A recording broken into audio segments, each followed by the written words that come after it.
What's going on, boys? It's Huds and welcome back to another storytime video. So today I decided, for the spirit of Halloween and it's all spooky and shit, I'm gonna share with you guys one of the most scariest moments that ever happened to me. I kid you not, me and my friends still talk about it to this day. So without further ado, let's get right into it. This story takes place around spring or summer of 7th grade. It starts with my friend who decides to throw a little kickback for our football team. So we all go over to his house and we swim in his pool and we stay there for about the whole entire day. But when it starts getting dark out, that's when we decide to leave his house and start going outside and doing some miscellaneous activities. Fast forward 10 minutes, we decide to split up and just explore the neighborhood by ourselves. So it's me, my friend, and like 3 other kids. The rest of us, I don't know where the fuck they are. But we're just running around, taking turns, knocking on houses, running away, yelling at them. You know, we were in 7th grade. We thought it was funny. It's not really funny now, but after we decide that we're done fucking around the neighborhood and annoying all of our neighbors, we decide to circle back and all of us go back to my friend's house. And as we're going there, there's a fence in our way, kind of like a shortcut in order to go to his house. And a little backstory about this fence was no younger than 30 years old. Since I moved into this neighborhood, the fence has been there. I've never seen anyone clean it, touch it, replace it, fix it, or anything. At the top, it was rusty as shit, and that fence was just unsafe. And I used to jump fence all the time, bro, because I was a little rowdy ass kid.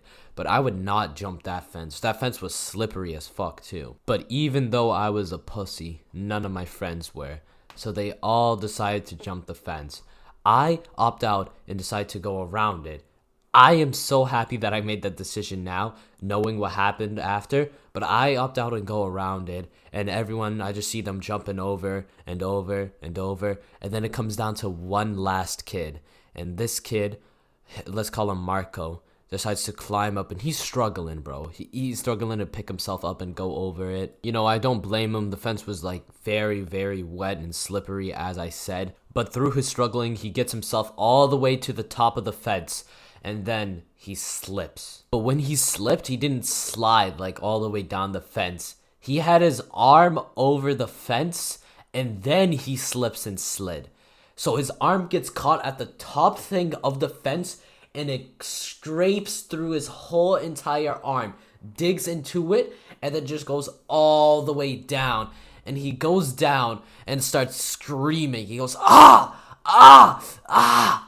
I rush over to him and we're all surrounding him, and we take a look at his arm, and through all the blood that starts gushing out, so much blood that I almost start to vomit, and like 3 other kids that were with me just started throwing the fuck up. We look at his arm. There was no skin. There was no muscle. It was straight bone. His arm was straight bone. You look at it, there's a big ass hole, and you could just see the bone. It ripped, the fence ripped through his skin, his muscle, and just went straight into the bone, and he's holding it, and then we all surround him, and we all like start freaking out. We're like, what the fuck are we gonna do, bro? He's about to die. We're all like shitting ourselves. The kid there is in immediate pain, bro. He's like screaming and crying.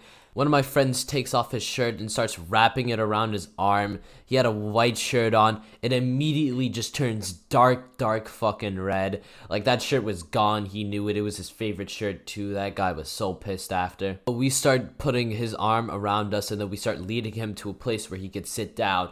And then right when he's sitting down so he could relax a little, we start calling 911. And when we called them, you know what they did, bro? They hung up on us. We were like, yo, he cut his arm open. He's bleeding out. Like, he's actually bleeding out. We started yelling. We're incoherent. And they're like, okay, well, we can't help you guys. Call the police. And then they hung up on us. And at that moment, I didn't really care because I was too focused on having that kid not die. But right now, as I'm thinking back about it, that shit was so fucked. Imagine if that kid was actually dying. We call them, we're asking them for help, and they say call the police. No kid knows the number of the police. They know the number of 911 because it's 911. I was in 7th grade. I'm not gonna memorize the number of the police station near me. What the fuck is wrong with them, bro? But that's besides the point. So we went over there and we started calling the police, and the kid is sitting there hunched over, starts throwing up, starts puking blood everywhere, bro. Starts puking blood. It starts to scare me even more, dude. Mind you, the cops took a good 10 minutes, maybe even 20 minutes to arrive. And when they did, the ambulance took even longer to arrive, bro. So this poor kid was sitting on a wooden thing for like a good 20 minutes, just puking blood out, bleeding out everywhere, bro. This kid passed out too, which even scared us even more.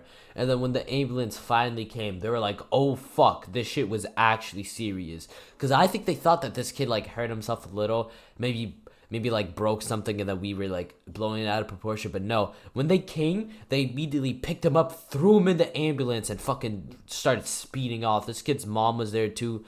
She was like, why did you guys come get my baby faster? What if he died? And I'm not, like, I agree with her. Like she was not overreacting, bro. If that was my kid, I would have beat the fuck out of the police. Like, no bullshit, bro. Like, that shit was so messed up. They should have gotten them. Even if it's a prank call, then we would have gotten in trouble. They had our phones. But the fact that the 911 just hung up on us and said, call the police, it ain't our problem, is so messed up. But thankfully, the kid got in the ambulance and he went to the hospital. And he had to get stitches. His arm was also broken, and he had to receive mad tetanus shots because of the rust. He was exposed to mad diseases too. If we didn't help him and the ambulance didn't come at least a little bit faster, the kid would not have been here today. He would have actually been dead. But that's the end of this video. Thank you guys for watching. If you guys liked it, leave a dislike. If you guys disliked it, leave a like. And remember, somebody call 911, saying fire burning on the dance floor. Whoa, we gotta cool it down, gonna burn this to the ground, fire burning. Whoa.